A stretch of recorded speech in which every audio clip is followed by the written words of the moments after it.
Nagsimula nang matanggap ng overseas Filipino workers na nawalan ng trabaho sa Saudi Arabia ang kanilang kompensasyon matapos mabankrupt ang mga kumpanyang kanilang pinapasukan.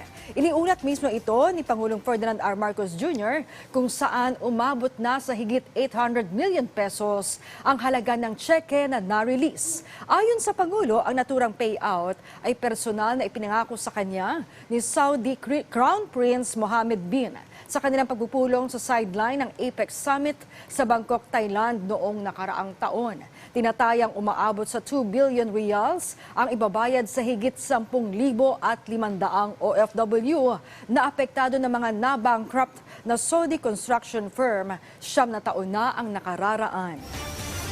Kulang balitaan ang ating mga OFW na nagaling sa Saudi na patuloy na ang pagbayad ng insurance ng Saudi Arabia sa mga empleyado ng mga kumpanyang na bangkarote nag-file ng claim sa insurance. Nakaprocess na ang Overseas Filipino Bank at Land Bank ng 1,104 Alinma Bank indemnity check, yung Alinma Bank yung ginagamit sa Saudi Arabia. Ang halaga ng mga na-release na cheque is